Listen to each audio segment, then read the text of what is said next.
the shock and the effect on the Nigerian people would not be so drastic. Because whether we like it or not, yes, we're pushing for it so that we can save money in terms of government spending on subsidy, and the fact that subsidy really does benefit more the rich than the poor in terms of who uses this, the product. Hi guys, it now read as this present government has come out to say that they are no longer going to remove fuel subsidy as they promised to Nigerians. The question Nigerians are asking now is, what about the $800 million the World Bank promised to give Nigeria if they finally remove the fuel subsidy, and $1.2 million they marked out to go and evacuate our students who are stranded in Sudan? We saw those videos of students making around on social media where they are stranded in the desert in the middle of nowhere. There is no good explanation from government on about those students. Guys, watch this video and you will hear what Dr. Rueben and his colleague has to say, and don't forget to share your thought with us. I recall that in April 5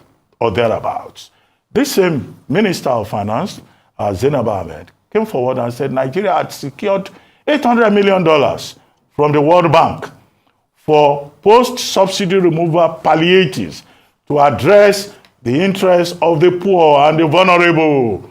That $800 million has been very controversial. Some civil society groups led by Rasmanjani reportedly went to the IMF and World Bank to say, don't give Nigeria that money. In case that money has been given, it is our money. We want an update on that 800 million. Where is it? Has it been collected? Or what is the plan for that $800 million? That's the only missing part in the report from the National Economic Council, in my view. Yes, Dr. Abati, we want an update. Just like we want an update on how $1.2 million was spent. and the drivers stop our students midway, delayed them for 4 to 5 hours, had to collect their passports before they continue the journey in Sudan. Just like we want update on that. I want to see the receipts of who they pay. Is it transport company or drivers? Because you see, in this country, we don't know what to say again. Concerning subsidy, I think I like to quote Fela a lot. Let me sing this morning. Fela say, if I sing, you say, food do not dey. Now old news, it be that. Old news, it be that. Oh. If I sing, you say, inflation, it's old news. If I sing, you say, subsidy, we all know that the reason why they are not pulling out of this subsidy is because some people are stealing. They scam, pure and simple. We deceive ourselves too much in this country. I knew they were not going to pull it out. I knew it was all part of the Nigerian game and joke. How would they pull it out when some people are stealing heavily? Has NNPC remitted money to the federal purse in how many years? We are living by the grace of God. These are the same people. Let's remind them a little bit. Dr. Abati, you remember them, that they campaigned against the government you served in 2012, when you wanted to pull out the subsidy on us. They said, no, they occupy Nigeria. They gave themselves pepper soup on the streets and were protesting. We can't remove subsidy. And that was the best time they could have removed it. When they got power, the next thing they said was, subsidy is not true, it's a scam. The same people that said it was a scam started paying what they call under recovery. They changed the name. You know, when we want to line, it's going to change the name. Then after a while, they came out to openly say they were paying subsidy. But the bill has increased tremendously. Why? Because of many ample factors, forex, many things. So we are in dire straits as we speak.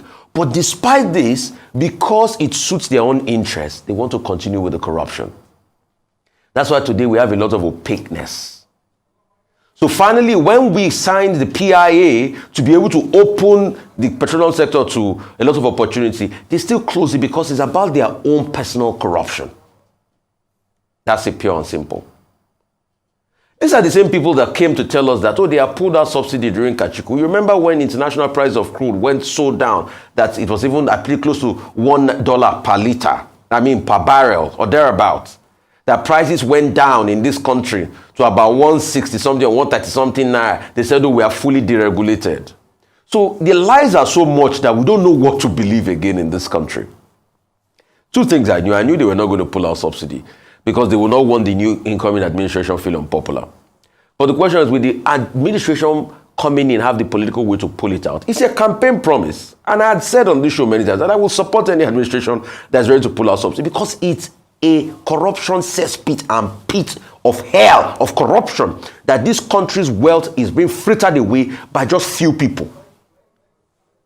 But now we've kicked the can down the road. Part of the things they need to account for, Dr. Abati, that 800 million. Have they started sharing the money to the 10 million families? Because we need to ask. A lot of people kicked against those families on the social register. The same people, we in this country, that we couldn't share palliative, common Indomie, effectively. We want to share $800 million now. They've increased worker salary by 40% now. So we are going to stop on all of that all of a sudden.